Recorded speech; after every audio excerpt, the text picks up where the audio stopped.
Jadi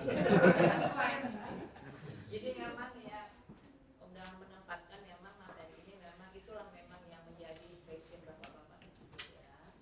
Oke, jadi sudah kita dengarkan tadi ada 3 dan saya pikir tiga-tiganya menarik meskipun tadi Mas Putin itu adalah cabutan dari tema yang kemarin ya, tapi masih berkaitan ya, karena dia kan juga bicara tentang kebijakan juga, tapi dilihat dari relasi kuasa. Kan kemarinnya sudah kita diskusikan sebelumnya ya bahwa ada relasi kuasa di sana, gitu ya.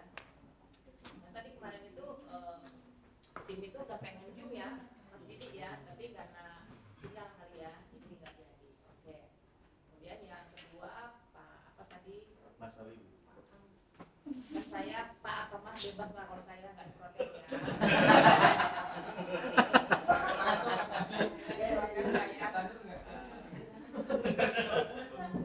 Antara Mas dengan Pak ini dekatan sebenarnya. Adik kakak ya, karena ada istri manggil suaminya Mas, ada manggil Pak namanya, jadi dekatan ya. Ada Mas Nasib, nah ini Mas aja. Mas Nasib yang ini evaluasi kebijakan ditinjau dari pendekatan pelajaran mendalam ya, berarti deep learning yang sedang hot, jangan lahir gitu ya. Beda itu diksinya ya, jangan hot. Dan yang terakhir adalah Pak Ali Rosan yang membahas materi yang sama tetapi cenderung kepada apa tadi kebijakan pendidikannya secara umum gitu ya, tapi dilihat dari bagaimana validitas dan reliabilitas itu dilihat oleh Pak Rosid dari aspek apa tadi keuangan ya, fiskal. Keuangan fiskal ya, jadi ada fokusnya kenapa uang gitu kan ya. Nah harusnya nanti kita pertanyakan, tapi nggak ditanyakan soalnya, padahal harusnya itu menjadi pertanyaan juga gitu kan ya. Oke, sebelum nanti saya menyampaikan sedikit, mungkin Bu Radiatul yang bisa udah dibedah kan tadi, dibedah gitu kan ya, karena ini menarik menurut beliau, yang menarik gitu kan ya, karena ini kan kasus yang memang ada di sekitar kita kan. Ya. Kita nggak usah terlalu bukan cuma di sana Pak, di Unila juga begitu Pak, cuma kami biasanya orangnya baik budi gitu. Karena demo dosen itu ada apain aja monggo ya, karena role model kan. Kalau dosennya pun nanti ikut demo gimana dengan mahasiswanya kan? Jadi itulah social emotional dosen memang harus dijaga dari bawah.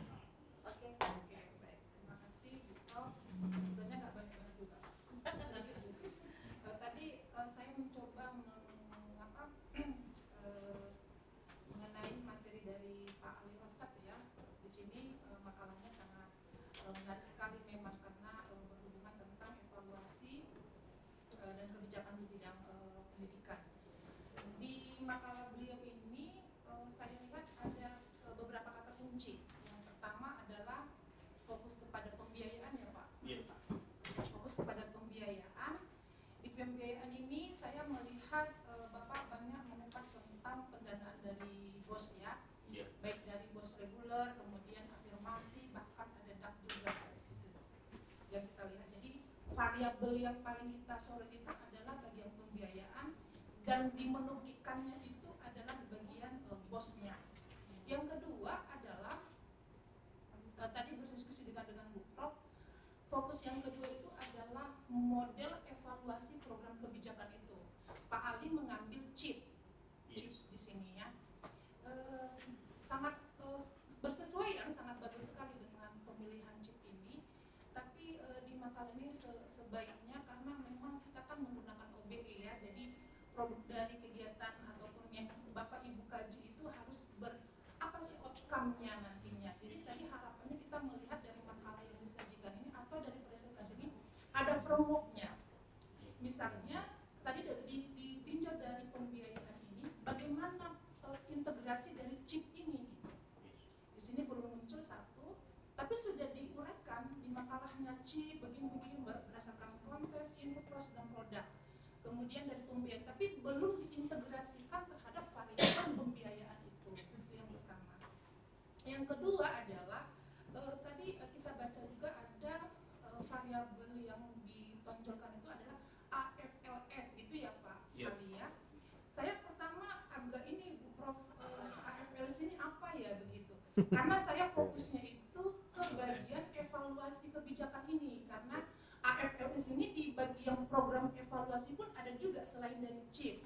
Kalau AFLS pada program evaluasi itu adalah Assessment for Learning System.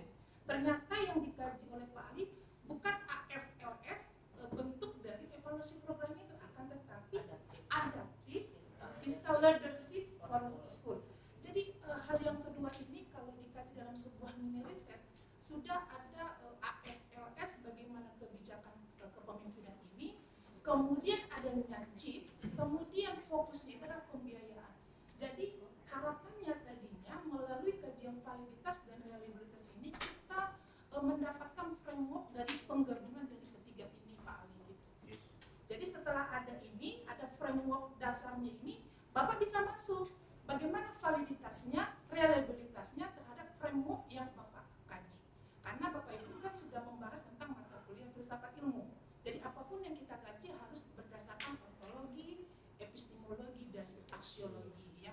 Jadi mungkin untuk yang berikutnya Bu Prof ya agak lebih dispesifikan saja agar pendalaman terhadap makalah yang diharapkan itu semakin terlihat. Karena ini sebagai dasar juga nanti di pengabdian kita nanti pada kegiatan mata kuliah kita ini kan bisa dikaji di Subang nantinya mengenai kebijakan kita kan bersama dengan FKKS kepala sekolah.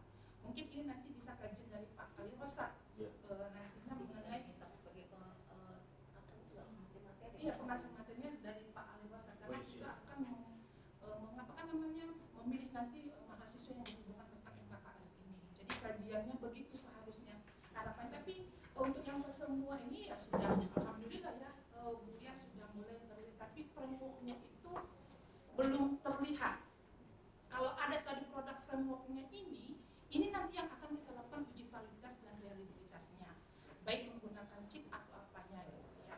Itu yang pertama. Yang kedua mengenai Pak Nasib ya, ini juga mengenai pembelajaran mendalam. Kita juga ada beberapa riset ya Bu ya tentang pembelajaran mendalam. Kalau saya ini mengenai taksonomi solonya hasil risetnya, tapi di luar dari itu Pak Nasib kita tadi berdiskusi juga Bu Prof ya, di punya Pak Nasib ini memang sudah membahas tentang validitas, reliabilitas, kemudian pembelajaran mendalam itu sudah disinggung, tapi dimensi filosofisnya belum terlihat Pak.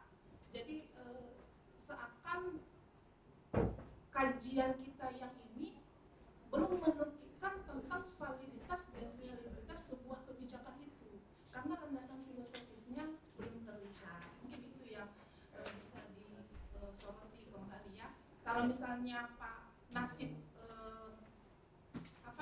termotivasi dengan kajian ini melalui riset, bisa saja nanti Bapak melakukan model evaluasi kebijakan pendidikan berbasis budaya misalnya gitu ya, dengan mengintegrasikan pembelajaran mendalam. Jadi Bapak nanti secara ontologisnya bisa membahas tentang kultur, reliabilitasnya, kualitasnya, framework deep learning yang sudah ada ini Bapak integrasikan dengan kulturnya. Mungkin itu nanti bisa sebagai mini riset yang dikawinkan dengan kulturnya. Karena kan kebijakan yang ada kan pembelajaran mendalam, framework pembelajaran mendalam kan sudah ada Pak.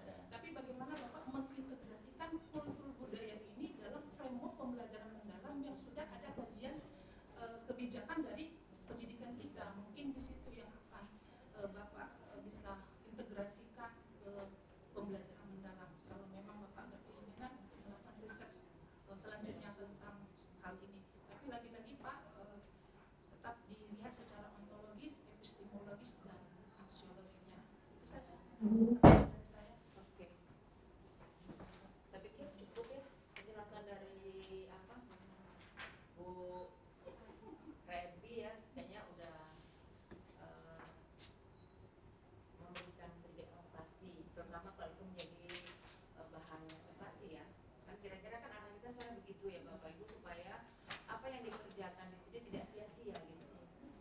Jadi kalau bisa Anda menghasilkan apa dari sini kan tinggal dipoles-poles gitu ya. Jadi semua perkuliahan kita ini itu seharusnya berelasi dengan disertasi gitu. Ketika di sini dibangun teori, itu nanti dipakai dalam teori disertasi. Jadi disertasi kalau di planning tidak selalu di planning gitu loh Pak, literaturnya nggak begitu kan, harus full literatur itu gitu ya. Tetapi ada unsur di planning itu dalam budaya, di mana budaya yang bisa dikonversi, dilihat relate dengan istilah di planning pada budaya. Mungkin pada pendekatan lokal nggak ada di planning gitu loh. Kan di planning itu kan diterjemahkan sekarang pembelajaran mendalam. Kita nggak pernah tahu apa sih pembelajaran mendalam. Kalau awal-awalnya muncul pembelajaran full gitu kan. Karena semua full, meaningful, mindful, kan full ya. Nah, jadi gitu. Nah, itu yang harus dilihat dalam pendekatan budaya. Nah, seperti itu. Jadi, maka saya katakan, saya tadi setuju dengan Bu Rabi bahwa apa yang kita kerjakan pada perkuliahan itu harus relate dengan disertasi. Jangan itu barang yang terbuang. Habis itu udah lupakan aja Prof Risma, lupakan aja Bu Rabi. Saya nggak pembimbingnya, nggak bisa begitu. Secara fisik memang tidak, tetapi secara narasi keilmuan Anda kan sudah pernah ada di sana, kan pasti ada yang tersisa dari pertemuan kita itu yang Anda tuliskan dalam literatur ini, itu yang Anda pakai gitu loh, memperkaya argumentasi teoritis Anda di dalam disertasi. Karena S3 itu kan kekuatannya kan pada teoritis ya, sudah mengimplementasikan teori itu, nggak semata-mata hanya bahan imajinasi ya. Oke, saya hanya ingin melihat seperti ini dari 3 makalah yang Bapak Ibu berikan ini. Saya ingin berkata begini, prinsip yang kita lihat dari judul ini adalah Bapak Ibu harus bisa memisahkan yang dimaksud di sini reliabilitas dan validitas bukanlah dalam istilah metodologi, itu ya Bapak Ibu ya, bukan metodologi bahwa instrumennya valid, bukan begitu konsepnya. Reliable, terpercaya, bukan begitu konsepnya. Tapi konsep yang lebih luas dalam konteks budaya. Oke Bapak Ibu ya. Jadi ada beberapa tulisan di sini itu merujuk pada bagaimana sebuah instrumen dianggap itu. Oke, konsepnya itu. Tapi kemudian itu harus diolah, diinterpretasi dari teori konsep validitas dalam bentuk evaluasi kebijakan. Seperti apa sih kebijakan yang reliable? Seperti apa sih kebijakan yang valid? Kan gitu. Artinya kan kebijakan jangan berubah-ubah. Itu kan ya. Artinya belum selesai dan muncul lagi. Itu kan berarti kan tidak valid, tidak reliable. Kita harus ingat kurikulum KBK pernah gagal kan Bapak Ibu? Ya kan itu artinya ada kebijakan yang tidak valid kan? Tidak reliable kan? Dan bisa dipercaya karena dianggap itu gagal. Sampai kayak bikin mobil lah. Karena ada mobil yang gagal itu kan? Gagal karena nggak laku di pasaran kan dianggap gagal. Nah kira-kira begitu. Jadi saya hanya ingin memberikan ketegasan bahwa betul konsep validitas boleh dipakai itu, tetapi harus diterjemahkan dalam konteks budaya. Itu Bapak Ibu ya. Jadi menerjemahkan evaluasi kebijakan itu kalau di dalam instrumen ada validasi isi, lalu kebijakan isinya harus bagaimana? Itu kan ya. Ada konstruk. Nah di dalam kebijakan seperti apa konstruknya? Nah jadi harus ada di sana apa? Interpretasinya. Karena dalam budaya ini semua kan interpretasi kan Bapak Ibu. Dan orang senyum aja saya interpretasi loh. Tidak semua orang senyum itu tanda bahagia. Karena misalnya tadi saya bilang minggu lalu kebahagiaanku tersembunyi dalam senyumku, atau kesedihanku tersembunyi dalam senyumku. Karena senyumku ini belum tentu karena saya banyak duit, kan senyumnya senyum meringis atau apa gitu. Ya, nah itu barangkali yang paling penting tadi yang saya sudah bincangkan kepada Bu Radiatul, bahwa supaya tidak salah konsep. Jadi kalau tadi Pak Ali lah Nasib. Pak Nasib di planning, ini ya Pak ya, tadi saya katakan ini agak terpotong ceritanya gitu loh. Bapak itu tidak cair. Apa istinya dalam bahasa Inggris tuh? Dalam cair gitu, tidak apa? Tidak cair gitu ya. Tidak bukan mix. Apa ada istilah metodologisnya gitu saya lupa aja. Tidak cair gitu bekerjanya. Jadi kayaknya terpisah. Jadi ini minyak, ini air gitu. Ya, jadi nggak terbangun gitu ya. Nggak berpikirnya ini tidak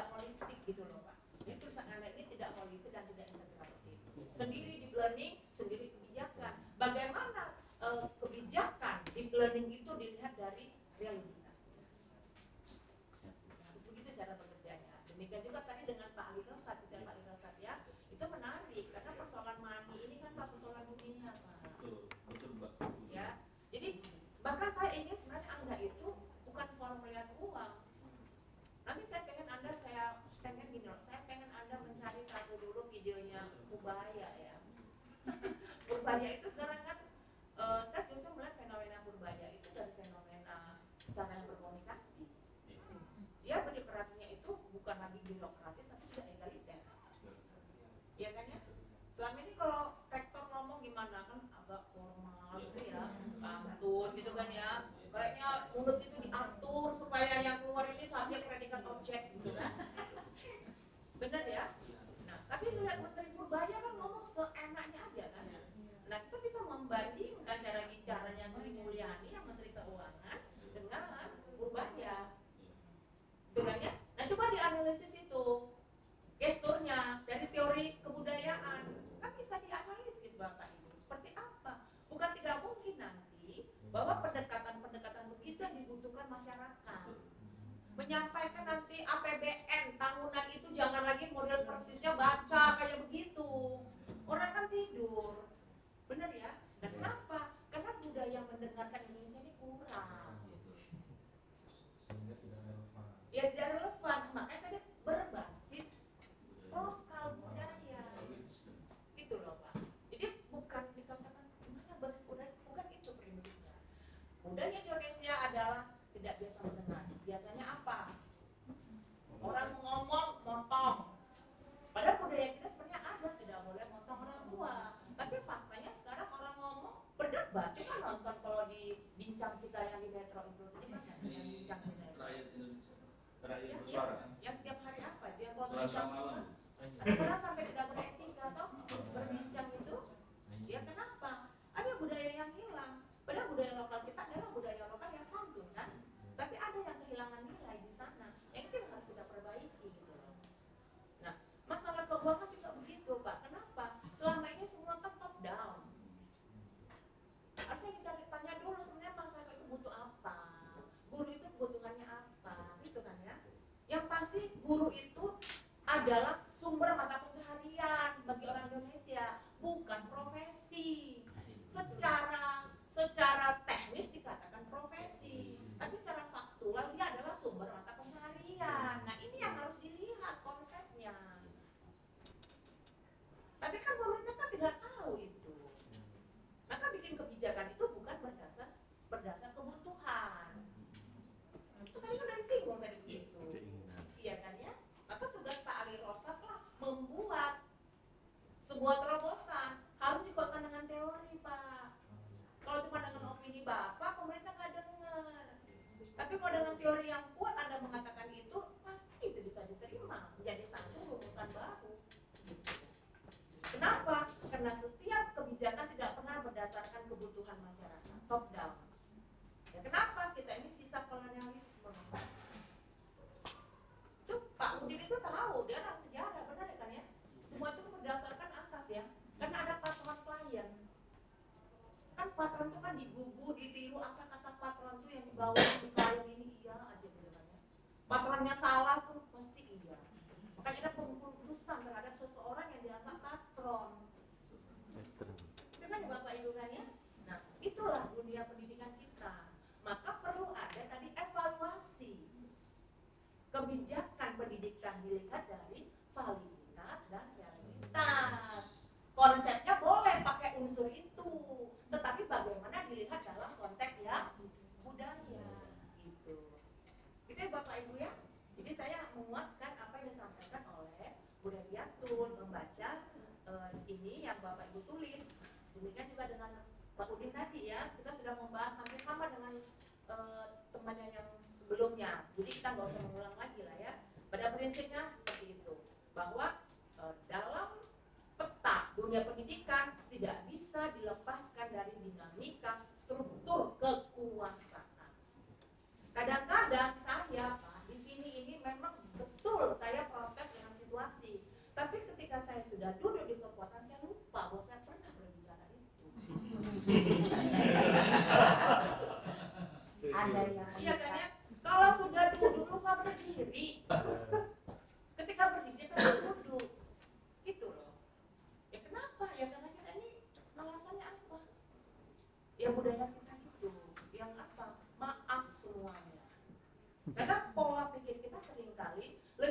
harus bertindak dulu baru berpikir, bukan berpikir dulu baru bertindak. Kenapa? Karena budaya Indonesia budaya pemaaf.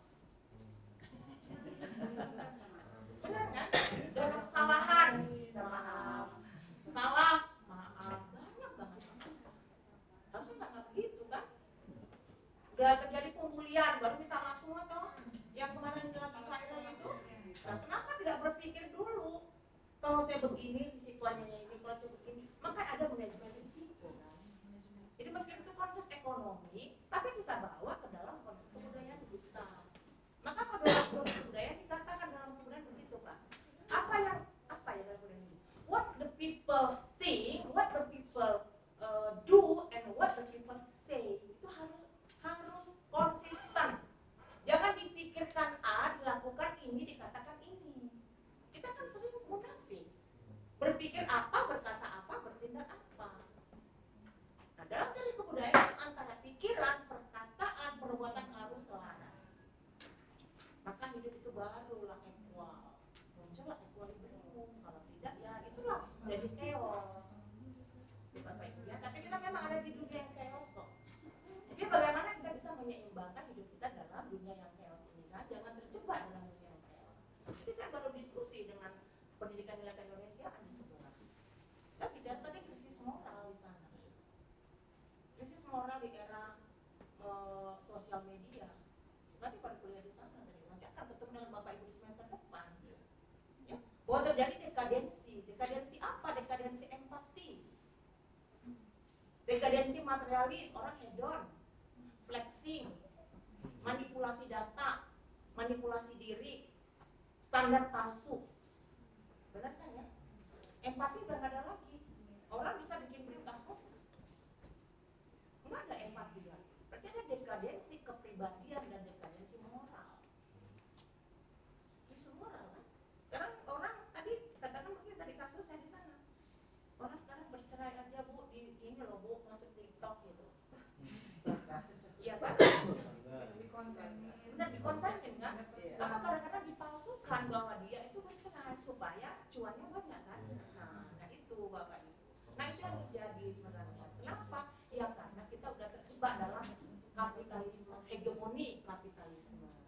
Nah itu Bapak Ibu. Jadi apa yang disampaikan oleh bapak-bapak yang ketiga tadi ini saya pikir cukup bagus ya, hanya cuma frameworknya tadi ya Pak ya, lebih jelas gitu ya Pak ya, supaya tidak ngambang gitu loh Pak. Kalau ngambang itu Pak, nggak enak Pak.